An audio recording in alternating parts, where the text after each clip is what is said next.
नहमदुहु नुसल्ली अला रसूलिहिल करीम अम्मा बाद फौज़ु बिल्लाहि मिनश शैतानिर रजीम बिस्मिल्लाहिर रहमानिर रहीम इन्नल हम्दलिल्लाहि अल्लाहुम्मा इन्ना नस्तईनुका व नस्तगफिरुका व नु'मिनु बिका व नतवक्कलु अलैका व नऊज़ु बिल्लाहि मिन शुरूरि अनफुसिना may yahdihillahu fala hadiya lahu wa may yudlil fala mudilla lahu ومن يضلل فلا هادي له ونشهد أن لا إله إلا الله وحده لا شريك له وأشهد أن محمدا عبده ورسوله الحمد لله الصلاة والسلام على رسول الله السلام عليكم ورحمة الله وبركاته আমরা আজকে নতুন একটা বিষয় নিয়ে আলোচনা করব যা আল্লাহর সিফাতের সাথে জড়িত।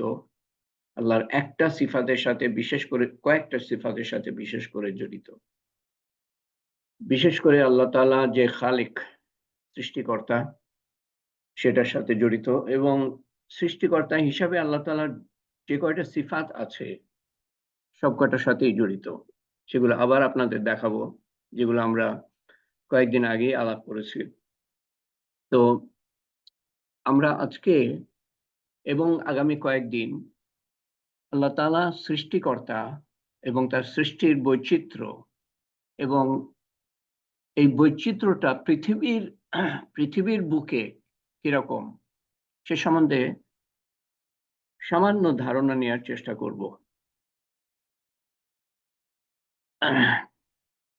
পৃথিবীর বুকে এরপরে এই বিষয়টা যখন শেষ হবে, প্রত্যেকটা বিষয় কিন্তু আল্লাহর সম্বন্ধে প্রত্যেকটা বিষয় হলো অশেষ, অসীম, আমাদের ধ্যান ধারণার বাইরে। তার মানে আমি যতটুকু আপনাদের সামনে পেশ করতে পারবো, আলেমরা আরো বেশি পেশ করতে পারবেন, তার থেকেও বড় আলেমরা আরো বেশি পেশ করতে পারবেন, তার থেকেও বড় আলেমরা আরো বেশি পেশ করতে পারবেন, যে কোনো বিষয়ের উপর। কিন্তু একটা পর্যায়ে আমাদের শেষ করতে হবে, কারণ পরের পরের বিষয় পরের পর্যায়ে আমাদের যেতে হবে। আল্লাহ সৃষ্টির বৈচিত্র্য পৃথিবীর বুকে আমরা আল্লাহ তাআলাকে জানতে চাই সৃষ্টিকর্তা হিসাবে। এই বর্তমান যে সিরিজ, সেই সিরিজে আল্লাহর সৃষ্টির সৌন্দর্য দিক দিয়ে, বৈচিত্র্যের দিক দিয়ে, সৌন্দর্যের দিক দিয়ে, জটিলতার দিক দিয়ে কিছুটা, সূক্ষ্মতার দিক দিয়ে কিছুটা, নিপুণতার দিক দিয়ে কিছুটা, আসলে সৌন্দর্যের দিক দিয়েও কিছুটা। আল্লাহ তাআলা অসীম সুন্দর, তিনি সৌন্দর্য পছন্দ করেন এবং তিনি সবকিছু অদ্ভুত সুন্দরভাবে সৃষ্টি করেছেন। যদি বিশ্বাস না হয় আপনি নিজের দিকে তাকিয়ে দেখেন, তার মধ্যে জটিলতা পাবেন, শরীরের মধ্যে কত জটিলতা, এবং বাইরের দিক দিয়ে কত জটিলতা। একটা মানুষের ঠিক বাইরের দিকটাই হোক আর ভিতরের দিকটা আরো বেশি জটিল, যেটা সম্বন্ধে ডাক্তাররা আরো ভালো বুঝেন। সূক্ষ্মতার দিক দিয়ে, নিপুণতার দিক দিয়ে অদ্ভুত এক একটা মানুষ। আমরা এই সিরিজে আল্লাহ সৃষ্টির বৈচিত্র্য এবং সংখ্যার উপর আলোকপাত করব। সংখ্যা, শুধু বৈচিত্র্য না, সংখ্যার উপর। এবং এই সিরিজটা যখন শেষ হবে তখন আল্লাহর সৃষ্টির ব্যাপকতা কত বড় সেটার উপরে আমি আলোকপাত করার চেষ্টা করবো ইনশাআল্লাহ। তো এই সিরিজের কেন্দ্রবিন্দু হলো পৃথিবী বহির্জগৎ থেকে, এবং এরকম কাছাকাছি এরকম লাগে। দেখতে পাচ্ছেন মধ্যে উপর ভাগের মধ্যে ভারত, তার ডান পাশে বাংলাদেশ,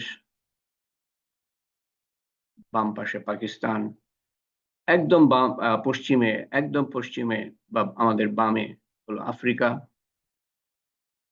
আর এখানে দেখেন পৃথিবীর উপরে সূর্যের আলো পড়ছে ডান দিক থেকে পূর্ব দিক থেকে সূর্যের আলো পড়ছে। এবং সে আলোতে এশিয়া আলোকিত, কিন্তু আফ্রিকা অন্ধকারের মধ্যে। সামনে যেটা সেটা হলো আফ্রিকা। প্লেন থেকে এরকম দেখা যায় না। মহাশূন্যে গেলে, রকেটে করে মহাশূন্যে গেলে এরকম দেখা যায়। রকেটে করে মহাশূন্য, সূর্য উঠছে, মহাশূন্য থেকে উঠানো। সৃষ্টিকারী হিসেবে আল্লাহ তাআলা প্রথম যে 5টা আয়াত নাজিল করেছেন মানুষের কাছে জিবরাইল আলাইহিস সালামের মাধ্যমে, রাসূলুল্লাহ সাল্লাল্লাহু আলাইহি ওয়াসাল্লামের মাধ্যমে, সেই প্রথম 5টা আয়াতের মধ্যে প্রথম শব্দটা হলো ইকরা, পড়ো, তার মানে ইলম শিক্ষা করো। বিসমি রাব্বিকাল্লাযী খালাক, বিসমি রাব্বিকাল্লাযী খালাক।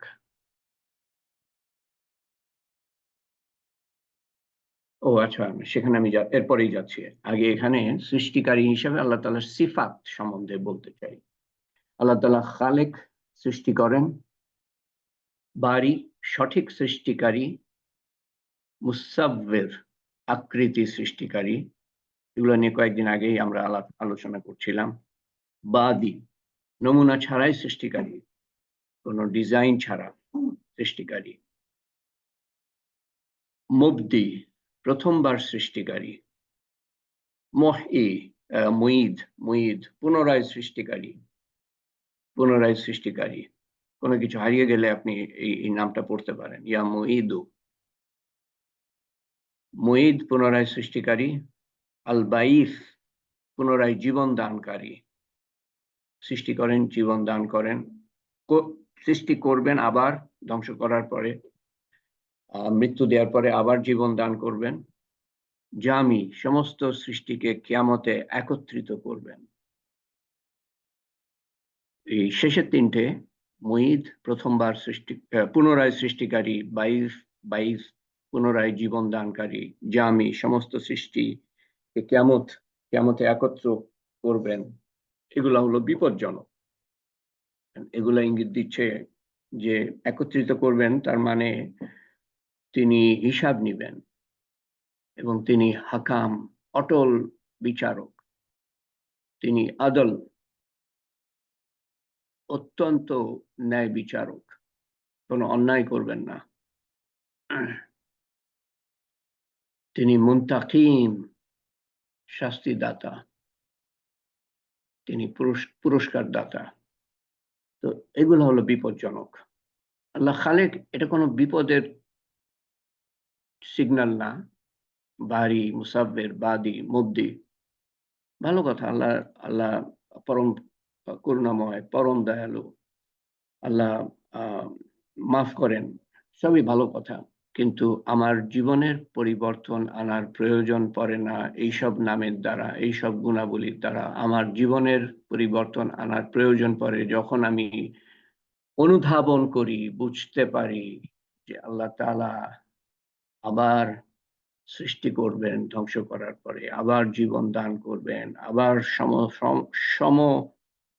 কি বলে, একত্রিত করবেন এবং আবার হিসাব নিবেন, বিচার করবেন এবং ন্যায় বিচার করবেন, পুরস্কার দিবেন বা শাস্তি দিবেন। এগুলা হলো বিপজ্জনক।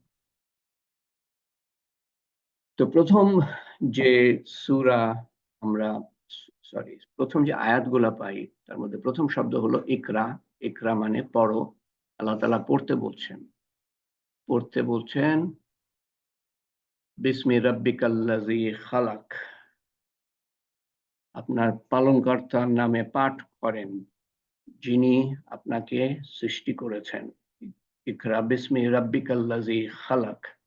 সৃষ্টিকর্তা হিসেবে আল্লাহর যে গুণ, সেটা সবচেয়ে প্রথমে আল্লাহ তাআলা মানুষের সামনে পেশ করছেন। তোমাকে আমি সৃষ্টি করেছি। নাহলে মানুষ এটা আন্দাজ করতে পারে যে একটা সৃষ্টিকর্তা থাকতে হবে, কিন্তু সৃষ্টিকর্তা কে এবং তার কি গুণাবলী এবং তিনি কেন আমাদেরকে সৃষ্টি করেছেন, আমাদের কি কর্তব্য, দায়িত্ব, কর্তব্য, জীবনের উদ্দেশ্য কি, দায়িত্ব কি, কর্তব্য কি, সেটা বুঝতে হলে সৃষ্টিকর্তা আছেন সেটা বোঝা কঠিন কিছুই না, একটু মাথা ঘামালেই হয়। যদি মাথা ঘামাতে না চাই সেটা অন্য কথা। একটু মাথা ঘামালে আমরা বুঝতে পারি যে এত কিছু সৃষ্ট হতো না যদি আল্লাহ তাআলা সৃষ্টি না করতেন। তো তারপরে যে কেন সৃষ্টি করলেন, উদ্দেশ্য কি, আমার দায়িত্ব কর্তব্য কি, কিভাবে সেগুলো পালন করব, সেটার জন্য আল্লাহ তাআলা কোরআন পাঠিয়েছেন এবং নবী পাঠিয়েছেন। নবী সারা সমস্ত জীবন দিয়ে দেখিয়ে গিয়েছেন কিভাবে 24 ঘন্টার জীবনে আল্লাহর হুকুম মানতে হবে এবং নবীর সুন্নত মতো। ইকরা বিসমি রাব্বিকাল্লাযী খালাক, খালাকাল ইনসানা মিন আলাক। আবার আল্লাহ তাআলা সৃষ্টিকর্তা সে কথাটা বলছেন, মানুষকে সৃষ্টি করেছেন জমাট রক্ত থেকে।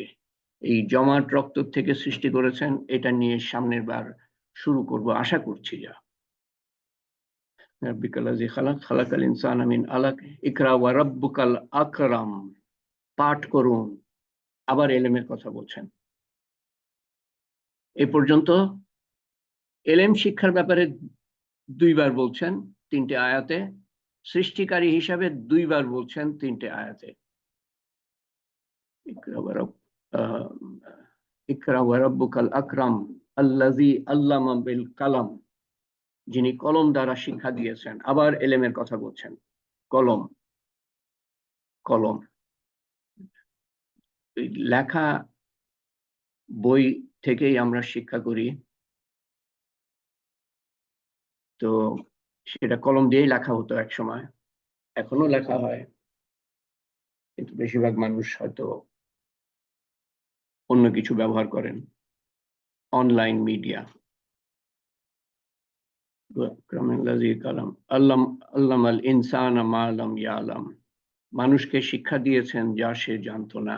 এখানেও শিক্ষা বা এলেম সম্বন্ধে আল্লাহ তাআলা বলছেন। তো প্রথম 5টা আয়াত নাজিল করা হয়, এই 5টা আয়াত, এবং এই 5টা আয়াতে আপনি দেখতে পাচ্ছেন প্রথমেই আল্লাহ তাআলা নিজের সম্বন্ধে যে কথাটা বলছেন সেটা হলো যে উনি সৃষ্টি করেছেন। দ্বিতীয় আয়াতেও বলছেন সৃষ্টি করেছেন, এবং প্রথম আয়াতে আল্লাহ বলছেন পাঠ করো, এলেম। তৃতীয় আয়াতে আল্লাহ তাআলা বলছেন পাঠ করো, এলেম। কলমের কথা বলছেন, এলেম।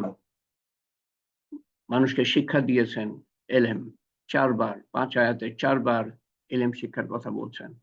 তো এলেম শিক্ষা কত জরুরি যে প্রথম যে শব্দটাই আল্লাহ তাআলা নাজিল করেছেন সেটাই হলো যে পড়ো, এলেম শিক্ষা করো। মানুষ যদি বুঝতে পারে। সূরা নূতে আল্লাহ তাআলা বলছেন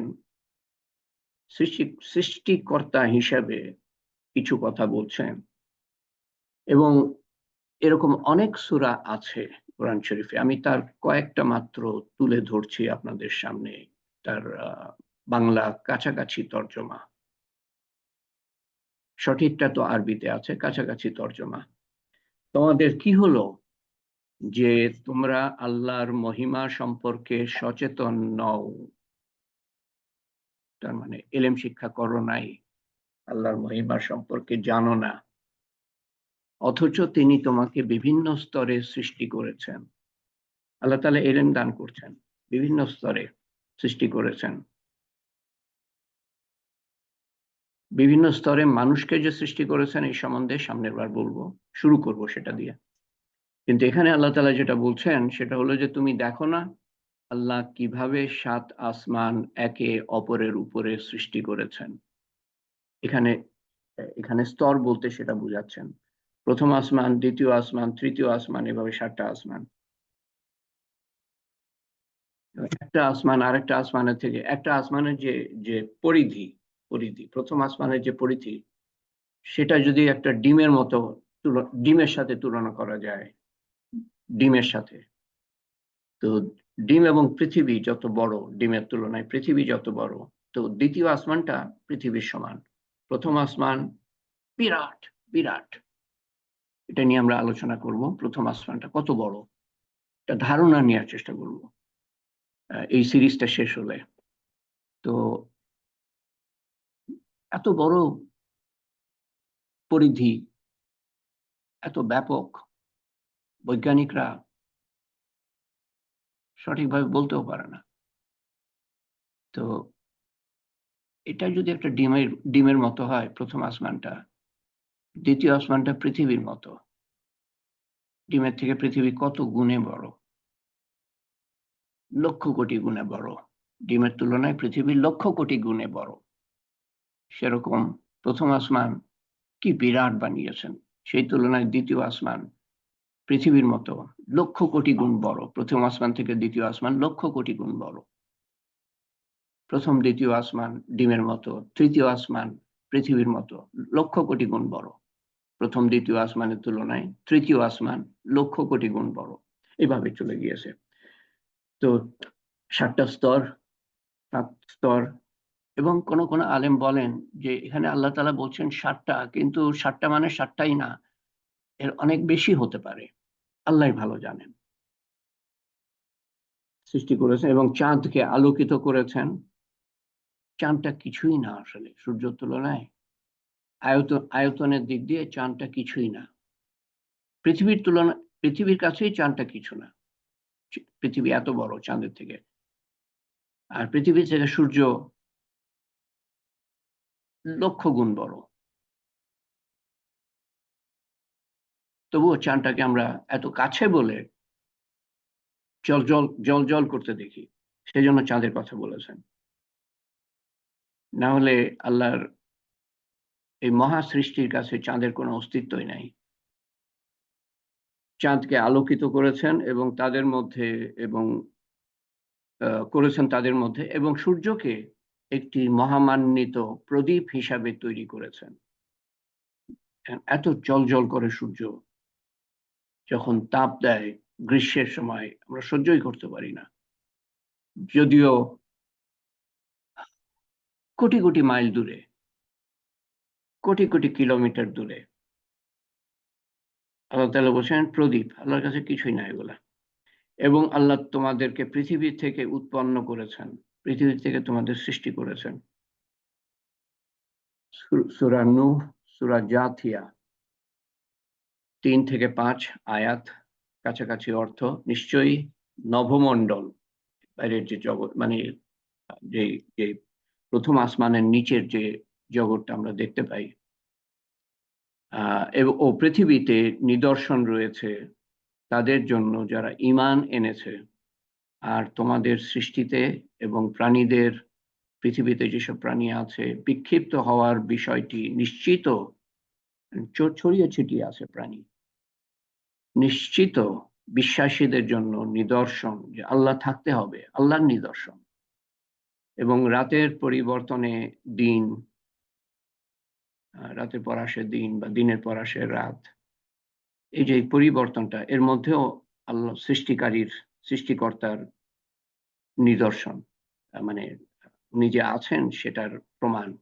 এবং এই সত্য যে আল্লাহ আকাশ থেকে রিজিক নাজিল করেন, আকাশ থেকে রিজিক নাজিল করেন। ধানের মধ্যে যা কিছু আমরা পাই আকাশ থেকে আসে, গমের মধ্যে, প্রত্যেকটা ফল মূলের মধ্যে, শস্যাদির মধ্যে, প্রত্যেকটা শাকসবজির মধ্যে। আমরা সেটুকু না বুঝি, এক একটা ফেরেশতা নিয়ে আসে এগুলা। এটুক তো আমরা জানি যে বৃষ্টি আকাশ থেকে আসে, আকাশ থেকে রিজিক নাজিল করেন এবং তা দ্বারা পৃথিবীকে তার মৃত্যুর পর পুনরুজ্জীবিত করেন। পৃথিবী মৃত্যু মানে হলো এখানে যে গ্রীষ্মের সময় ঘাসগুলা একেবারে শুকিয়ে যায়, এই একটা অর্থ আমি বলছি। ঘাসগুলো একেবারে শুকিয়ে যায়, পাতাগুলা শুকিয়ে যায়, তারপরে যখন আস্তে আস্তে বৃষ্টি পড়ে, বর্ষা আসে, তখন সেগুলা সজীব হয়ে ওঠে, সবুজ হয়ে ওঠে। এবং বাতাসের পরিবর্তনে জ্ঞানীদের জন্য নিদর্শন রয়েছে। বাতাস একসময় একদিকে যায়, আরেক সময় আরেক দিকে যায়। কিভাবে যায়? নিজের ইচ্ছায় যায়। আর বাতাস আছে, স্বাভাবিক বাতাস, তারপরে সেখান থেকে ঘন্টায় 100 কিলোমিটার বেগে, 150 কিলোমিটার বেগে যখন ঘূর্ণিঝড় হয়, সাইক্লোন হয়, টর্নেডো হয়, সেটা কোত্থেকে আসে, কিভাবে হয়?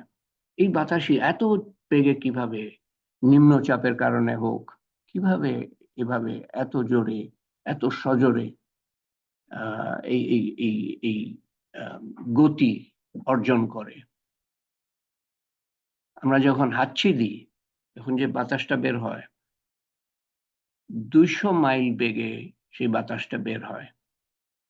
অল্প অল্প অল্প সময়ের জন্য, এক মুহূর্তের জন্য বের হয়, সেই জন্য আশেপাশে কোনো পরিবর্তন বোঝা যায় না। 200 মাইল মানে হলো যে প্রায় 160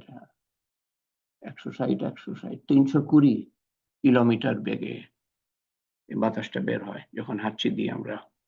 কল্পনা করতে পারেন। সূরা নূরের মধ্যে আল্লাহ তাআলা বলছেন একটা আয়াতে, কাছাকাছি অর্থ, আল্লাহ প্রত্যেক প্রাণীকে সৃষ্টি করেছেন পানি থেকে।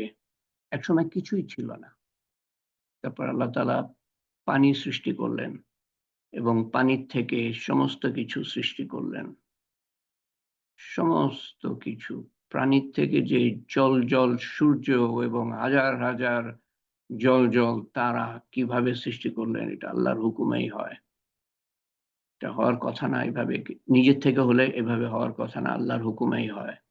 এটাই প্রমাণ যে আল্লাহ তাআলা আছেন। তো পানির থেকে কিভাবে সৃষ্টি হলো, এটা নিয়ে আমরা আমাদের গড়ে ওঠা উদ্ভাবন, মানুষের উদ্ভাবন মায়ের পেটে, এটা নিয়ে সামনের বার শুরু করব। তখন আমি এই কথাটা আপনাদের সামনে তুলে ধরব, পানির থেকে কিভাবে এত অদ্ভুত সৃষ্টি আল্লাহ তাআলা সৃষ্টি করেন। তাদের মধ্যে কেউ কেউ পেটের উপর হামাগুড়ি দিয়ে চলে, যেমন সাপ বিচ্ছু। কেউ 2 পায়ে ভর করে, যেমন আমরা। আবার কেউ 4 পায়ে ভর করে, গরু ছাগল। আল্লাহ যা ইচ্ছা সৃষ্টি করেন, কেননা আল্লাহ সবকিছুর উপর ক্ষমতাবান। সূরা রাদে এর একটা আয়াতের কাছাকাছি অর্থ হলো, এবং তিনি পৃথিবীকে বিস্তৃত করেছেন, ছড়িয়েছেন এবং তাতে স্থাপন করেছেন দৃঢ় পর্বতমালা এবং প্রবাহমান জল, এবং তাতে সৃষ্টি করেছেন প্রত্যেক প্রকার উদ্ভিদের 2টি লিঙ্গ। উদ্ভিদেরও 2টি লিঙ্গ আছে। জন্তু জানোয়ার মানুষের তো লিঙ্গ আছে, উদ্ভিদেরও 2টি লিঙ্গ আছে। এটা এটা মানুষ আগে বুঝতে পারতো না, কিন্তু বিজ্ঞান প্রমাণ করেছে। গাছের পুরুষ আছে, পুরুষ গাছ, একই গাছ, এবং স্ত্রী গাছ আছে। তাদের মধ্যে তো সেই অর্থে মিলন হয় না যেভাবে মানুষ এবং মানুষের মধ্যে হয়, কিন্তু তাদের মধ্যে আদান প্রদান হয়, যার ফলে বীজ হয়, আবার নতুন গাছ হয়। এবং তিনি রাতের দ্বারা দিনকে আবৃত করেন, নিঃসন্দেহে এই সমস্ত কিছুর মধ্যে বার্তা রয়েছে, যারা চিন্তা করে তাদের জন্য বার্তা রয়েছে। মেসেজ পাঠাচ্ছেন আল্লাহ তাআলা, প্রতি মুহূর্তে মেসেজ পাঠাচ্ছেন। মেসেজ খেয়াল করেন। তো পর্বতমালা, প্রবাহমান জল, উদ্ভিদ, 3টেই এখানে আছে। জলটা প্রবাহমান মনে হচ্ছে না যদিও, পর্বতও আছে এখানে, জলও আছে, উদ্ভিদও আছে, গাছপালা আছে, আরো অনেক কিছু, আকাশ, মেঘ, কত কিছু, প্রত্যেকটা ছবি।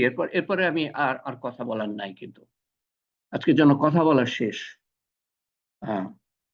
নতুন কথা বলা নাই। এরপরে আমি ছবির মাধ্যমে, বহুত সময় নিয়েছে, কল্পনা করতে পারবে না কতদিন ধরে আমি এই ছবিগুলো সংগ্রহ করেছি আপনাদের জন্য। কারণ একটা ছবি, ইংরেজিতে একটা কথা আছে, এ পিকচার ইজ ওয়ার্থ 1,000 ওয়ার্ডস। মানে হলো একটা ছবি হাজার শব্দ থেকে, হাজারটা শব্দ থেকেও বেশি প্রকাশ করে একটা ছবি।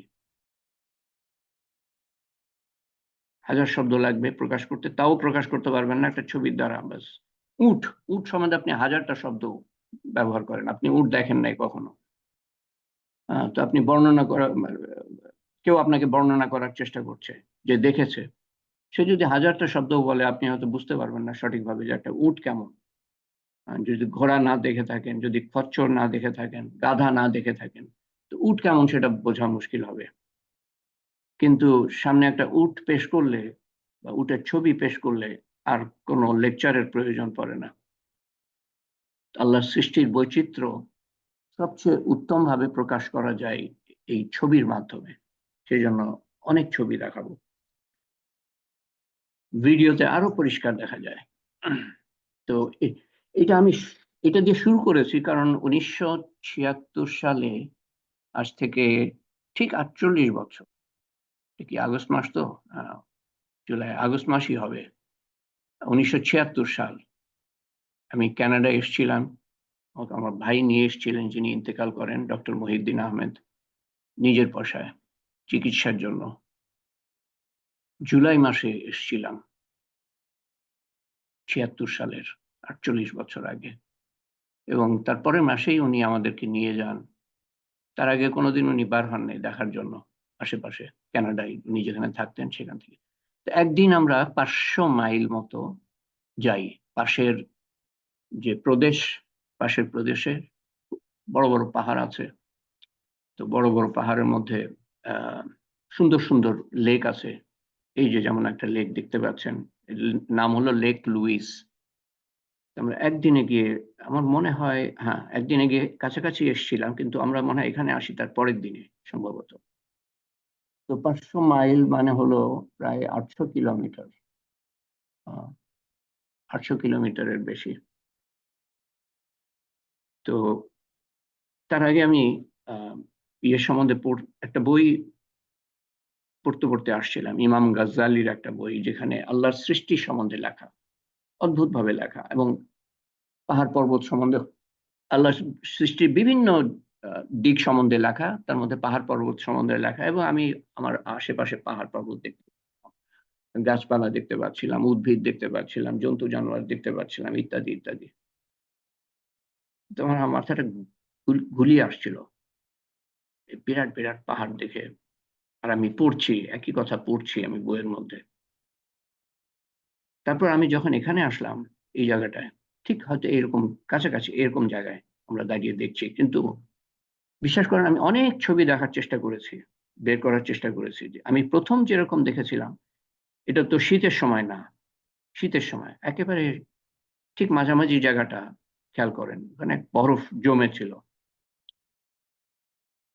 জুলাই আগস্ট মাস ওখানে শীতই ছিল, শীতই ছিল, মানে ঠিক শীত না হলেও না, ঠিক শীতের সময় না, কিন্তু ঠান্ডা ছিল, ঠান্ডা ছিল। কারণ আমার মনে আছে ওখানে উজু করেছিলাম, পাশে একটা ঝর্ণা ছিল, উজু করেছিলাম, পানি ঠান্ডা ছিল, কিন্তু শীতের মৌসুম হলে এখানে উজু করতে পারতাম না, এত ঠান্ডা হয়ে যায় পানি।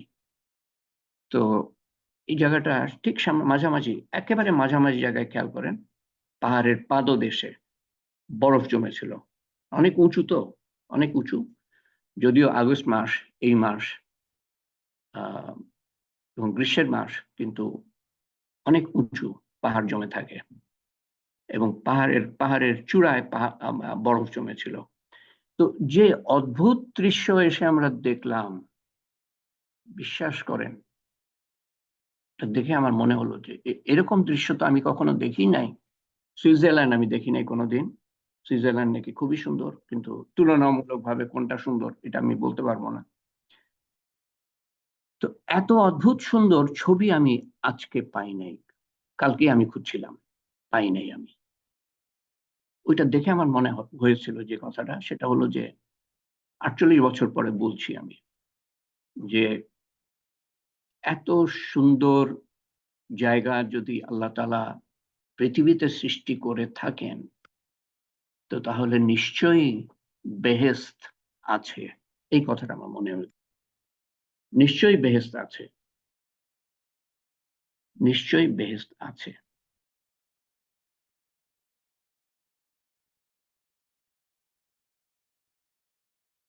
এই পৃথিবীর মতো সাধারণ, এটা কোনো কোনো কোনো মূল্যই নাই আল্লাহ তাআলার কাছে।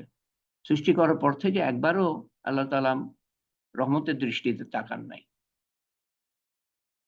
তো সেই পৃথিবীতে যদি এত সুন্দর জায়গা, সুইজারল্যান্ডেও সুন্দর জায়গা আছে, আরো অন্যান্য জায়গা পৃথিবীর বিভিন্ন, আমি দেখাবো আপনাদেরকে কত অদ্ভুত অদ্ভুত জায়গা আছে পৃথিবীতে।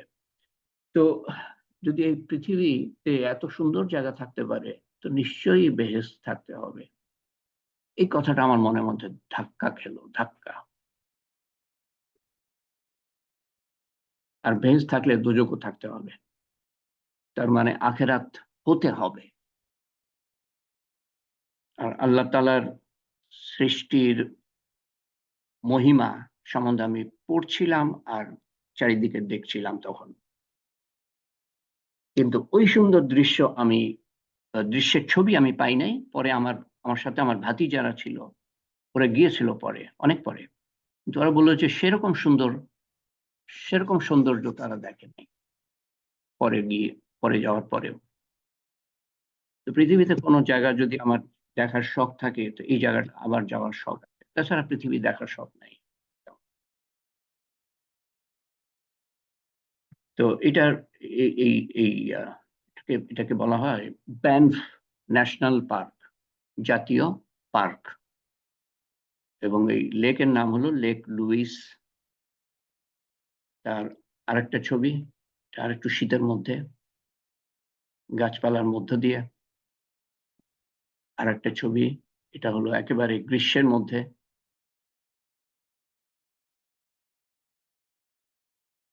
চতুর্থ ছবি, গ্রীষ্মের মধ্যে। আজকে আমি এর বেশি আর যাব না, কারণ গেলে এরপর থেকে যে প্রায় 60-70টা ছবি আছে, এটা তো দেখানো যাবে না। সামনের বার ইনশাআল্লাহ আল্লাহ তাআলা আমাদেরকে বুঝ, আন্ডারস্ট্যান্ডিং, বুঝ, এরম এক জিনিস, জানা এক জিনিস, আর সেই জানাটা বোঝা আরেক জিনিস। নামাজ পড়তে হবে। এই তুমি নামাজ পড়ো, আপনি রিক্সাওয়ালাদের জিজ্ঞেস করবেন, একটু একটু মিল মহব্বত করার পরে, কি তোমার নাম কি, তোমার বাড়ি কোথায়, তোমার পরিবার পরিজন আছে কিনা,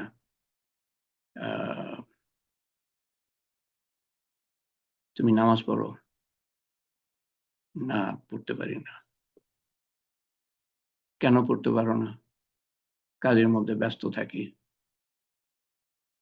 তখন যদি বলেন যে আচ্ছা, যে কোনো মসজিদের বাইরে রিক্সা দাঁড়িয়ে থাকে তালা দেওয়া অবস্থায়, দেখো নাই? বলে হ্যাঁ দেখেছে। তো ওরা যদি পড়তে পারে, তো তুমি পড়তে পারবা না কেন? তখন কোনো উত্তর থাকে না কিন্তু। তারপরে আপনি বলতে পারেন যে দুনিয়াতে কষ্ট করছো, আল্লাহ দিয়েছেন এই অবস্থাটা, যাকে ধন দৌলত দিয়েছেন, এই যে বড় বড় বাড়িগুলো দেখছো, আল্লাহ দিয়েছেন, কিন্তু এদের বাপের যোগ্যতা নাই যে এরকম করবে, অর্জন করবে। আল্লাহ না দিলে পারে, কত মানুষ চেষ্টা করে পারে না, আল্লাহ যাকে ইচ্ছা দেন। তো তোমাকেও এই অবস্থা আল্লাহ তাআলাই দিয়েছেন। তো দুনিয়াতে কষ্ট করছো, আখিরাতেও কষ্ট করতে চাও? আখিরাতে কিন্তু এর থেকে অনেক বেশি কষ্ট, সেটা চাও? তখন বলবে যে না, চাই না। তো তাহলে তোমার নামাজ পড়া দরকার। কারণ দুনিয়াতে কষ্ট করছো, আখিরাতেও যদি কষ্ট করো, এর থেকে দুঃখজনক অবস্থা কি হতে পারে আর? দুনিয়াতেও কষ্ট, আখিরাতেও কষ্ট, এর থেকে দুঃখজনক অবস্থা কি হতে পারে? দুনিয়াতে কষ্ট করছো, একটু আল্লাহর মোটামুটি হুকুমগুলো মেনে নাও, এবং তোমার জন্য 5 ওয়াক্ত নামাজ, এটাই যথেষ্ট আল্লাহ তাআলার কাছে। আর রোজার সময় রোজা রাখবা। আর হজ তো করতে পারবা না, পারলে করবা। যাকাত দিতে পারবা না, পারলে দিবা, যদি আল্লাহ তাআলা তৌফিক দেন। কিন্তু নামাজটা তো তোমার জন্য ফরজ, তোমার পরিবার পরিজনের জন্য ফরজ। ওইটা করতে পারলে আল্লাহর হুকুম, সৎভাবে থাকা, ন্যায় করা, অন্যায় না করা, সত্য বলা, মিথ্যা না বলা, আহ, সততা দেখানো, ধোঁকা না দেয়া, মোটামুটি জিনিস। হালাল হারাম থেকে বেঁচে থাকা, আল্লাহ নিষেধ থেকে বেঁচে থাকা, হালাল হারাম সম্বন্ধে সতর্ক থাকা, আল্লাহ নিষেধ থেকে বেঁচে থাকা, এবং যেটা হালাল সেটা আমি করতে পারি, আর যেটা আল্লাহর ফরজ সেটা আমাকে করতে হবেই।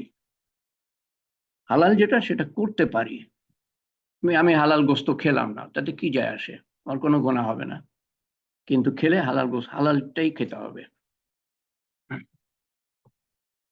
সে কিন্তু না করবে না, তখন সে বুঝতে পারবে যে দুনিয়াতে আমি কষ্ট করছি, আখেরাতে কেন কষ্ট করব।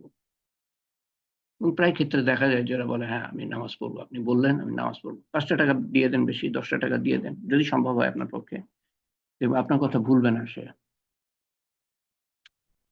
আপনি যে 5টা মিনিট তার সাথে কথা বলছেন, সে চুপচাপ দাঁড়িয়ে শুনবে, কারণ আল্লাহর কথা আপনি বলছেন, এবং সে আল্লাহর সম্বন্ধে মর্যাদা মর্তবা সে বোঝে, আল্লাহর মর্যাদা মর্তবা। এখানে এখানে তো তালিমের হালকায় মানুষ কথা বলে পর্যন্ত, তালিমের মধ্যে সবাই না, শুনি আমরা আর কি, সবাই শুনি যখন আনমিউট অবস্থায় থাকে, কিন্তু সে কিন্তু চুপচাপ শুনবে। গরিব মানুষের এই একটা বৈশিষ্ট্য, তারা তারা আহ, তাদের তারা অবমাননা করে না, এই একটা বৈশিষ্ট্য। আপনার আমার আছে অনেক, আল্লাহকে কি দরকার, সে একটা ভাব থাকতে পারে। আপনাদের সেই মহব্বত আল্লাহর প্রতি আছে বলে আপনারা কিন্তু এই সময় এসছেন। আমার এখানে কিন্তু দুপুরবেলা, আমি একটু আগে ঘুম থেকে উঠলাম, উঠে আমাকে এখানে আসতেই হলো।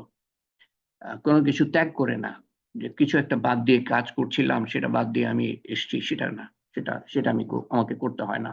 কিন্তু বাংলাদেশে যখন ছিলাম খুব কঠিন হতো এই রাত 10টার সময় হাজির হওয়া কোনো না কোনো কাজে, আর না হলে ওই খাওয়ার সময় চলে আসলো, বন্ধু বান্ধব আত্মীয় স্বজন, ওর মধ্যে তালিমের হালকায় জোড়া আছে, কি কঠিন ছিল আমার জন্য। তা আমি তখন চিন্তা করতাম যে আপনাদের জন্য কত কঠিন হবে।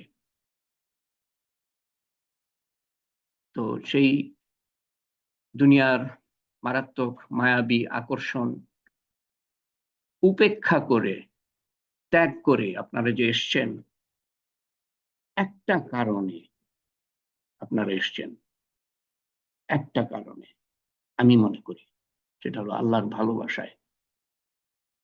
আল্লাহর ভালোবাসায় যার যতটুক আল্লাহর ভালোবাসা যার অন্তরে, সে তত সময় মতো আসবে এবং তত নিয়মিত আসবে। এবং এ সম্বন্ধে একটু আগে শেষ করেছি আমি, একটা একটা একটা হাদিস দিয়ে শেষ করি, যেটা বহুতবার বলেছি, আবার স্মরণ করবার জন্য বলছি, যে কিয়ামতের দিন, হাদিসে বলছে কিয়ামতের দিন এক শ্রেণীর মানুষ আহ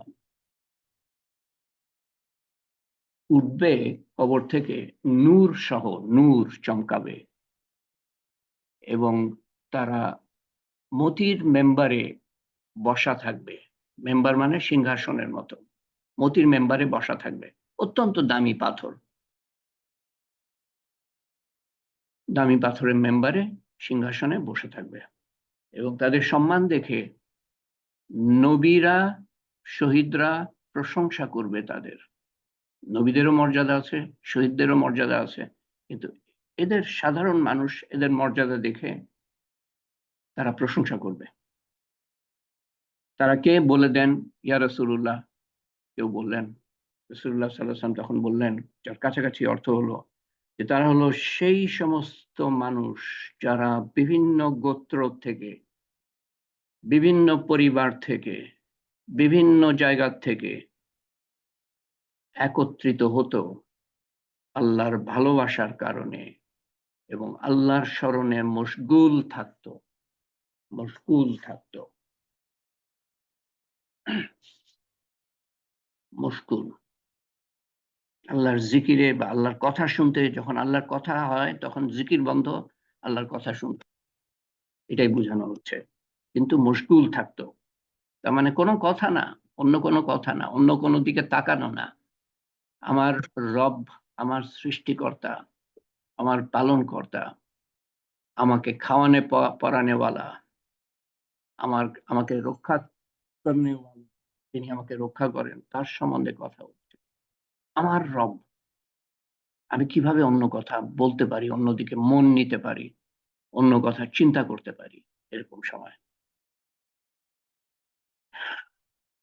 তো আমরা পৃথিবীর ইয়ে সম্বন্ধে কিছু আলোচনা, সূচনা বলতে পারেন, যে সূচনা হলো মাত্র, এরপরে ছবি দেখাবো কিছু পৃথিবীর বৈচিত্র্যময় সৃষ্টি, সুন্দর সৃষ্টি, সূক্ষ্ম সৃষ্টি, আল্লাহ তাআলার জটিল সৃষ্টি সম্বন্ধে 60টা 70টার মতো ছবি দেখিয়ে তারপরে আমরা আলোচনা শুরু করব।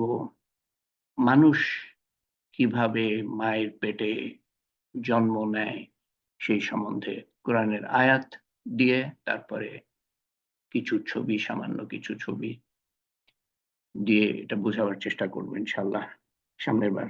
তারপরে আরো পৃথিবীতে আরো অন্যান্য বৈচিত্র্যময় সৃষ্টির সম্বন্ধে আলোচনা করব।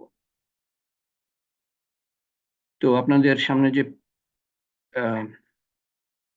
যে যা পেশ করেছি তালিম হালকায়, তা হলো যে গোসল, অজু, এই দুটার ফরজ এবং সুন্নত। সবাই দেখেন নাই কিন্তু, সবাই দেখেন নাই। 824 জনের মধ্যে 100 কতজন দেখেছেন? 824। আমাদের মধ্যে একজন আছে আল মামুন শেখ, তার ছবি দেখতে পাচ্ছেন। তার চিন্তা হলো যে 824 জন সদস্য তালিম হালকার 70-80টা কানেকশন কেন থাকে, আমাকে জিজ্ঞেস করছে একবার। আমি তো উত্তর দিতে পারি নাই। আমি খালি এটুকু বলেছি যে আল্লাহ তাআলা যাকে তৌফিক দেন সে আসে। কালকে আবার লিখেছে যে আমি সবার কাছে পৌঁছাবার চেষ্টা করব, যারা আসে না তাদেরকে পৌঁছাবার চেষ্টা করব, যাতে তারাও যোগদান করে। অনেকে অবশ্য একই কানেকশনে কয়েকজন যোগদান করেন, সেজন্য সঠিকভাবে বলতে পারবো না যে আমরা কতজন আছে। তো গোসল অজু সম্বন্ধে অনেকে দেখেন নাই, দেখে নিবেন, ফরজ এবং সুন্নত। আর নামাজের ফরজ, ওয়াজিব, সুন্নত। নামাজের ওয়াজিবটাও আছে। তো ফরজটা আমি বাদ দিয়ে গিয়েছিলাম, কালকে হঠাৎ খেয়াল পড়লো যে ফরজটা আমি পোস্ট করি নাই, সেটা পোস্ট করেছি। এবং তারপরে ভিডিও, অজুর ভিডিও আর নামাজের ভিডিও, পুরুষদের নামাজ, মহিলাদের নামাজ।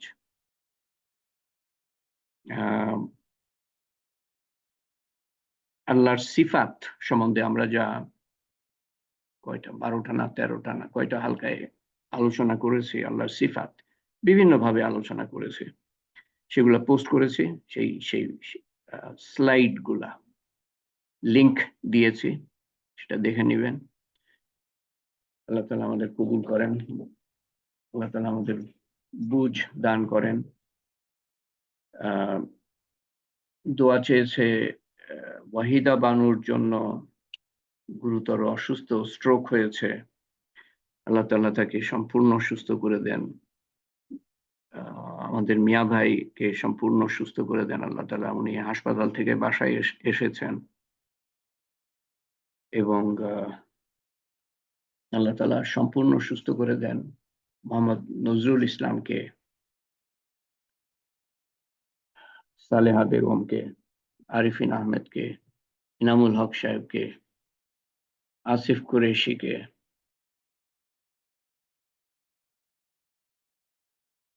এবং আল্লাহ তাআলা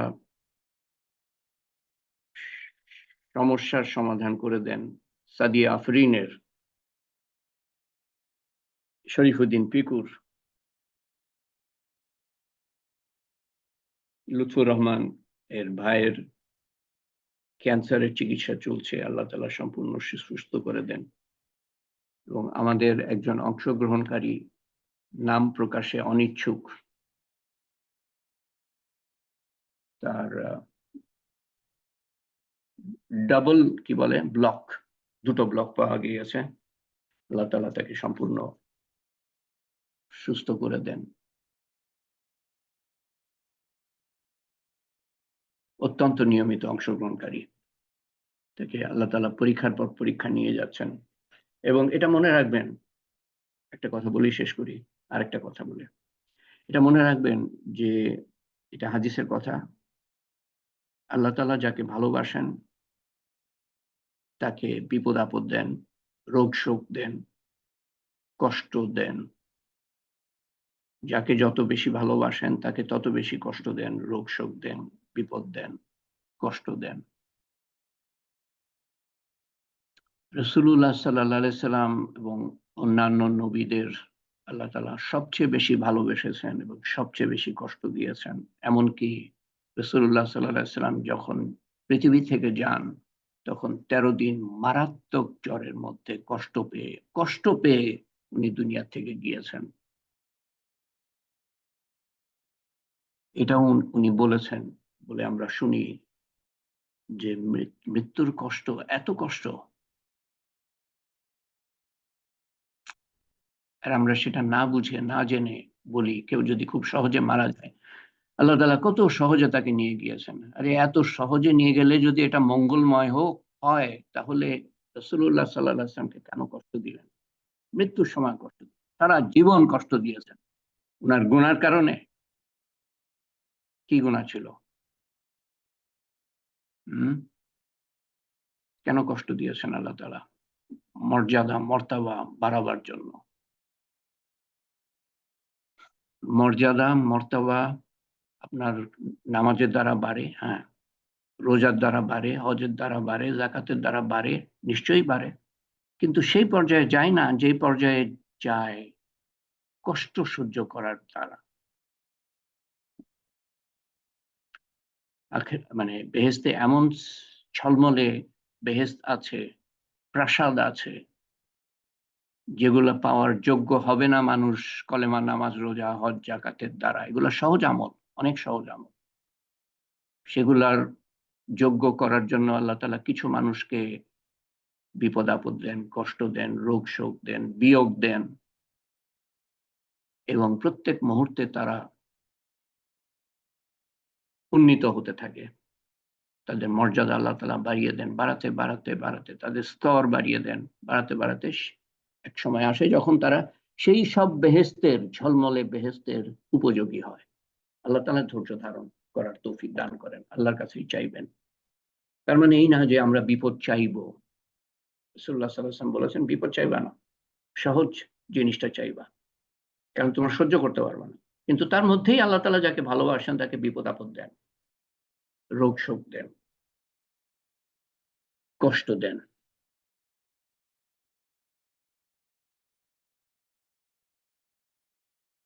আম আপনারা যারাই অসুস্থ থাকেন সবার জন্যই দোয়া করব। আপনার এখানে নাই কিন্তু আপনার মনের মধ্যে আছে যারা অসুস্থ এবং বিপদগ্রস্ত, তাদের জন্য দোয়া করব। আমার নাম নেয়ার কোনই প্রয়োজন পড়ে না। আল্লাহ তাআলা এরকম সব জানতা।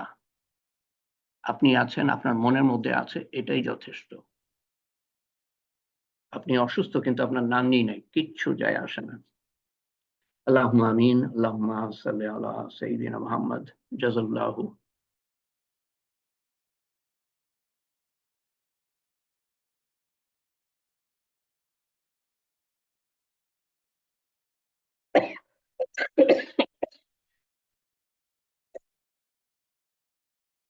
জাযাল্লাহু আন্না মুহাম্মাদান সাল্লাল্লাহু আলাইহি ওয়াসাল্লাম মা হুয়া আহলুহু। আল্লাহুম্মা আনতা রাব্বি লা ইলাহা ইল্লা আনতা আলাইকা তাওয়াক্কালতু ওয়া আনতা রাব্বুল আরশিল কারীম। মাশাআল্লাহু কানা ওয়া মা লাম ইয়াশা লাম ইয়াকুন ওয়া লা হাওলা ওয়া লা কুওয়াতা ইল্লা বিল্লাহিল আলিয়্যিল আযীম। আ'লামু আন্নাল্লাহা আলা কুল্লি শাইইন কাদির ওয়া আন্নাল্লাহা কাদ আহাতা বিকুল্লি শাইইন ইলমা। اللهم إنا أعوذ بك من شر النفس ومن شر كل دابة أنت آخذ بناصيتها إن ربي على صراط مستقيم. ربنا آتنا في الدنيا حسنة وفي الآخرة حسنة وقنا عذاب النار. ربنا هب لنا من أزواجنا وذرياتنا قرة أعين واجعلنا للمتقين إماما. ربي اجعلني مقيم الصلاة ومن ذريتي ربنا وتقبل دعاء. ربنا لا تؤاخذنا إن نسينا أو أخطأنا ربنا ولا تحمل علينا إصرا كما حملته على الذين من قبلنا ربنا ولا تحملنا ما لا طاقة لنا به واعف عنا واغفر لنا واعف عنا واغفر لنا وارحمنا أنت مولانا فانصرنا على القوم الكافرين. أنت مولانا فانصرنا على القوم الظالمين. أنت مولانا فانصرنا على القوم المنافقين. হে পাক পরওয়ারদিগার, ইয়া যুল জালালি ওয়াল ইকরাম, ইয়া আরহামুর রাহিমিন, ইয়া মালিকাল মুলক, ইয়া যুল জালালি ওয়াল ইকরাম। আলিফ লাম মিম। লা ইলাহা ইল্লা হুয়াল হাইয়ুল কাইয়্যুম, লা ইলাহা ইল্লা আনতা সুবহানাকা ইন্না কুন্না মিনাজ জালিমিন, ওয়া ইলাহুকুম ইলাহুন ওয়াহিদ, লা ইলাহা ইল্লা হুয়া রহমানুর রহিম। হে পাক পরওয়ারদিগার, হে পাক পরওয়ারদিগার, হে পাক পরওয়ারদিগার, তুমি অশেষ মেহেরবানি করে আমাদেরকে যে তৌফিক দিয়েছো আল্লাহ, তোমার সামনে হাত উঠাবার এটা তোমারই তৌফিক দেওয়া আল্লাহ। না হলে আমাদের কোনো যোগ্যতা নাই আল্লাহ, কোনো ক্ষমতা নাই তোমার সামনে হাত উঠাবার আল্লাহ। তোমার সামনে দাঁড়াবার যোগ্যতা নাই, তোমার নাম নেয়ার যোগ্যতা নাই আমাদের আল্লাহ। এমন গুনাহগার আমরা। তুমি আমাদের গুনাহ ঢেকে না রাখলে আমরা মানুষের সামনে মুখ দেখাতে পারতাম না আল্লাহ। তুমি এরকম মেহেরবানি যখন করেছো আমাদের প্রতি, হাত উঠাবার তৌফিক দিয়েছো, আমাদের খালি হাতে ফিরিয়ে দিও না আল্লাহ। সর্বপ্রথম আমাদের এই ছোট্ট প্রয়াস এবং আমাদের ব্যক্তিগত প্রয়াস, আমল তুমি কবুল করে নিও আল্লাহ। ভুল ভ্রান্তি সত্ত্বেও তোমার শাহী দরবারে যেখানে পেশ করার যোগ্যতা আমরা রাখি না আল্লাহ, তুমি কবুল করে নিও আল্লাহ। এবং তার সওয়াব রাসূল করিম সাল্লাল্লাহু আলাইহি সাল্লামের রূহ মুবারকের কাছে পৌঁছে দিও আল্লাহ। এবং তার সওয়াব তুমি আমাদের আপনজন, প্রিয়জন, নিকটজনের কাছে পৌঁছে দিও। দাদা দাদি, নানা নানি, চাচা চাচি, ফুফা ফুফু, খালা খালু, মামা মামি, আত্মীয় স্বজন, বন্ধু বান্ধব, শিক্ষক শিক্ষয়িত্রী, পাড়া প্রতিবেশী তথা সমস্ত মুসলমানের কাছে পৌঁছে দিও আল্লাহ। তাদের কবরের আযাব মাফ করে দিও। আমাদের পিতা, আমাদের মাতা কোনো কষ্টে থাকুক, সেটা আমরা কেমন করে সহ্য করবো আল্লাহ। তুমি তাদের কবরের আযাব মাফ করে দিও আল্লাহ। কবরকে প্রশস্ত করে দিও, কবরকে নূর দিয়ে পরিপূর্ণ করে দিও, কবরকে জান্নাতুল ফেরদৌসের বাগান বানিয়ে দিও, কবরের মর্যাদা প্রতিটা দিন উঁচু করে দিও। এবং সেই সাথে তোমার কাছে আরজি, আমাদের যখন সময় আসবে কবরে যাওয়ার, তোমার সর্বোত্তম ব্যবহার, তোমার সর্বোত্তম ব্যবহার দেখিও আল্লাহ। সর্বোত্তম ব্যবহার দেখিও আল্লাহ। এবং আমাদেরকে আপনজন সহ কিয়ামতের দিন হাজিরা দিতে হবে কঠিন উত্তপ্ত দুর্বিষহ দিনে। তুমি আমাদেরকে তোমার আরশের ছায়ায় ঠাঁই দিও আল্লাহ, একটুখানি ঠাঁই দিও আল্লাহ। হিসাব সহজ করে দিও এবং নিশ্চিন্ত মনে রেখো, আমলনামা ডান হাতে দিও আল্লাহ।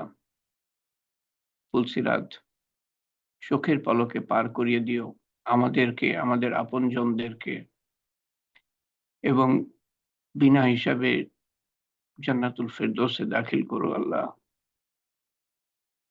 এবং যেই পথ জান্নাতুল ফেরদৌসের দিকে গিয়েছে সেই পথে আমাদের অধিষ্ঠিত রেখো আল্লাহ। তোমার হেফাজত সহ শয়তানের ধোঁকার থেকে, নফসের তাড়নার থেকে, মানুষের কুমন্ত্রণার থেকে, দুনিয়ার মারাত্মক আকর্ষণ থেকে প্রতি মুহূর্তে, এক মুহূর্তের জন্য ছেড়ে দিও না আল্লাহ। আমরা বড় গুনাহগার, আবার গুনায় লিপ্ত হয়ে পড়বো আল্লাহ। আমাদের গুনাহ খাতা মাফ করে দিয়ে গুনাহ থেকে দূরে রেখো আল্লাহ। গুনাহ থেকে বহু দূরে রেখো আল্লাহ। ছোট বড় সমস্ত গুনাহ মাফ করে দিও, তার বদলে নেকি লিখে দিও। যেই সময় আমরা হেলায় হারিয়েছি সেই সময়ের বদলেও নেকি লিখে দিও আল্লাহ, যাতে আখিরাতে কোনো আফসোস না থাকে। আখিরাতে কোনো আফসোস না থাকে আল্লাহ। বহুত কঠিন দিনে আমরা বাস করি আল্লাহ। তোমার হাবিব সাল্লাল্লাহু আলাইহি সাল্লাম এবং তার সাহাবারা যেই দিনে বাস করত সেই তুলনায় বহুত কঠিন দিনে, এবং বহুদিন পরে আমরা পৃথিবীতে এসেছি আল্লাহ। বড় কঠিন দুনিয়া আল্লাহ, বড় কঠিন। এখানে শয়তান কোনো মেহনত না করলেও আমরা গুনার মধ্যে লিপ্ত হয়ে যাই। নফসের তাড়না তো আছেই, মানুষের কুমন্ত্রণা তো আছেই। এর মধ্যে আমাদের রক্ষা করো আল্লাহ, এবং আমাদের মাফ করে দিও আল্লাহ। আমাদের মাফ করে দিও আল্লাহ। বড় পিছল জায়গায় আমরা বাস করি আল্লাহ। মুহূর্তের মধ্যে আমরা পিছলিয়ে যাই আল্লাহ, ভুলে যাই আল্লাহ। এত কিছু আমাদের চারিদিকে ঘিরে আছে আকর্ষণ, মুহূর্তের মধ্যেই ভুলে যাই আল্লাহ। এই তালিম হালকার পরেই আমরা ভুলে যাব। তুমি রক্ষা করো আল্লাহ। রহমত এবং মাগফিরাত এবং হেফাজত এবং হেদায়েতের চাদরে আবৃত রেখো আমাদেরকে এবং আমাদের আমাদের দেশবাসীকে। বিভিন্ন বিপদের মধ্যে দিয়ে যাচ্ছে আমাদের সরকারকে হেদায়েত করো আল্লাহ, রক্ষা করো আল্লাহ। আমাদের সবাইকে দোয়া করার তৌফিক দান করো সরকারের জন্য, দেশবাসীর জন্য এবং উম্মতকে ঘিরে রেখো আল্লাহ। বিশেষ করে গাজার মানুষদেরকে আল্লাহ, 10 মাস ধরে 50,000 মৃত, লক্ষর বেশি আহত। আল্লাহ জানে সঠিক, তুমি জানো সঠিক সংখ্যা। আল্লাহ তুমি তুমি আমাদের দেশের কষ্ট যে দেখেছি আমরা মানুষের, সেটার মধ্য দিয়ে যাতে করে গাজার মানুষের কষ্ট এবং মুসলমান অন্যান্য জায়গায় যে নিপীড়ন নির্যাতনের মধ্যে আছে তাদের কষ্ট অনুধাবন করার ক্ষমতা দান করো এবং তাদের জন্য দোয়া করার ক্ষমতা দান করো আল্লাহ। এবং আমাদের উম্মত হিসাবে গুনাহ থেকে দূরে রাখো। তুমি বলেছ যতক্ষণ পর্যন্ত আমরা মাফ চাইতে থাকবো ততক্ষণ পর্যন্ত তুমি আযাব দিবা না। আমাদেরকে গুনাহ থেকে দূরে থাকার তৌফিক দান করো এবং মাফ চাওয়ার তৌফিক দান করো এবং মাফ করো আল্লাহ, যাতে করে আমরা তোমার আযাবের মধ্যে দুনিয়াতেই পাকড়াও না হয়ে যাই আল্লাহ। পরবর্তীকার দুনিয়ার বিভিন্ন জায়গায় মানুষ কষ্টের মধ্যে, অভাবের মধ্যে, অনটনের মধ্যে আছে আল্লাহ। তাদের অভাব অনটন দূর করে দিও আল্লাহ, নির্যাতন নিষ্পেষণ দূর করে দিও আল্লাহ। এবং দুনিয়ার যেখানেই মানুষ তোমার দিন প্রতিষ্ঠা করার জন্য চেষ্টা করছে এবং আমাদেরকেও শামিল করো তার মধ্যে, তাদের মেহনত কবুল করো আল্লাহ এবং তৌফিক বাড়িয়ে দিও। আমাদের এই ছোট্ট প্রয়াস কবুল করো এবং কিয়ামত পর্যন্ত চালু রেখো আল্লাহ, যাতে করে আমাদের আমলনামা কিয়ামত পর্যন্ত। হে পাক পরবর্তীকার, তোমার শান মতো তো চাইতে পারলাম না আল্লাহ, তোমার শান মতো আমাদের হেফাজত করো। তোমার তোমার শান মতো আমাদের দান করো। তোমার শান মতো হেফাজত চাইতে পারি নাই, তোমার শান মতো হেফাজত করো। তোমার হাবিব সাল্লাল্লাহু আলাইহি সাল্লাম যা কিছু চেয়েছিলেন আমরাও তাই চাই। তিনি যার থেকে পানা চেয়েছিলেন আমরাও তার থেকে পানা চাই। আমাদের মনের নেক হাজত যা পৃথিবীর জন্য মঙ্গলজনক, তা তা আমাদের দান করো আল্লাহ। যা আমাদের জন্য অমঙ্গলজনক, তার থেকে আমাদেরকে রক্ষা করো, তার বদলা আখেরাতে দিও। এবং আখেরাতের জন্য আমরা যা কিছু চাই তা আমাদের চাওয়ার অধিক তুমি দান করো আখেরাতে। এবং আমাদের বিপদ আপদ কষ্ট দূর করে দিও আল্লাহ, মনের দুঃখ দুর্দশা গ্লানি দূর করে দিও। এমন কোনো বিপদ দিও না যা আমরা সহ্য করতে পারবো না, এমন কোনো পরিস্থিতি দিও না যা আমরা মোকাবেলা করতে পারবো না আল্লাহ। এমন কোনো কষ্ট দিও না যা আমরা মোকাবেলা করতে পারবো না আল্লাহ। আমাদের বিপদ আপদ কষ্ট দূর করে দিও এবং অসুস্থতা দূর করে দিও। এমনকি আমাদের আপনজন প্রিয়জন যারা অসুস্থ বা বিপদগ্রস্ত এইখানে নাই কিন্তু আমাদের মনের মধ্যে আছে, তাদের বিপদ এবং কষ্ট দূর করে দিও আল্লাহ। হে পাক পরবর্তীকার, তুমি আমাদের মনের সমস্ত নেক হাজত পুরা করে দিও। তোমার শান মতো চাওয়া হয় নাই, তোমার শান মতো দান করো। ইয়া কাজিউল হাজাত, ইয়া রাফিউদ দারাজাত, ইয়া হালাল মুশকিলাত, ইয়া মুজিবুদ দাওয়াত, বিরহমাতিকা নাস্তাগীস, ইয়া আউয়ালাল আউয়ালিন, ইয়া আখিরাল আখিরিন, ইয়া আকরামাল আকরামিন, ইয়া আরহামার রাহিমিন, ইয়া রাহিমাল মাসাকিন, ইয়া যিল কুওয়াতিল মাতিন। রব্বানা তাকাব্বাল মিন্না ইন্নাকা আনতাস সামিউল আলিম ওয়া তুব আলাইনা ইন্নাকা আনতাত তাওয়াবুর রহিম। সুবহান রাব্বিকা রাব্বিল ইজ্জাতি আম্মা ইয়াসিফুন ওয়া সালামুন আলাল মুরসালিন ওয়ালহামদুলিল্লাহি রাব্বিল আলামিন। ওয়া হামদুলিল্লাহ ইলাহা ইল্লাল্লাহু মুহাম্মাদুর রাসূলুল্লাহ সাল্লাল্লাহু আলাইহি ওয়াসাল্লাম। আমিন ইয়া রাব্বিল আলামিন। আমিন ইয়া রাব্বিল আলামিন। আমিন ইয়া রাব্বিল আলামিন। ইনশাআল্লাহ আমরা সামনের বুধবারে মিলিত হব। আল্লাহ তাআলা যেন তৌফিক দেন।